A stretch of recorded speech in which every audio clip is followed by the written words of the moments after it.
In today's world, we often hear that busy is better.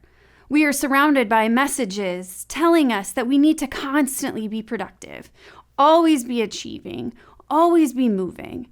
But is this really how God sees us? Let's look at Matthew chapter 11. Come to me, all who are weary and burdened, and I will give you rest. Take my yoke upon you and learn from me, for I am gentle and humble in heart, and you will find rest for your souls. For my yoke is easy and my burden is light. It's here that Jesus invites us to find rest in him. He doesn't say, come to me, all you high achievers, and I will give you even more to do. No, he calls out to the weary, the burdened, those of us who are tired of striving to meet society's demands. He offers rest. He offers a burden that's light. But why is this message so hard to embrace? Well, I think that part of it is that we often tie our worth to our productivity.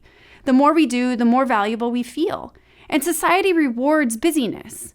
But God doesn't see us this way. His love isn't based on how much we accomplish. Take a moment and imagine how God sees you, not as a list of tasks completed, but as someone deeply loved, uniquely created, and valuable simply because you belong to him. Can you see that?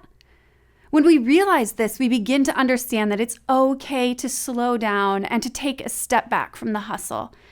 It's okay to say no.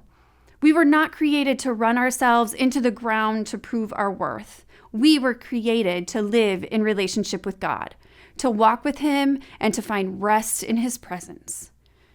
Today, I want to challenge you to do something countercultural. Find a moment to pause.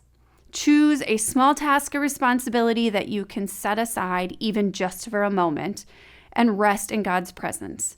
Remind yourself that your worth isn't tied to what you accomplish, but to who you are in him. You could even start a habit of taking a few minutes each day to reflect on a verse like this one, letting God's love settle over you. When the demands of the day feels heavy, return to Jesus' invitation.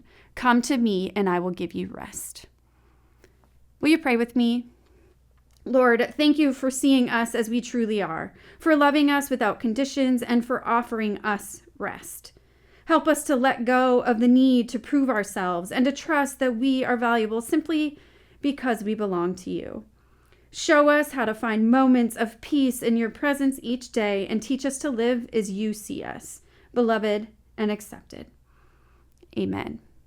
Thanks for joining me today, friends. I'll see you tomorrow.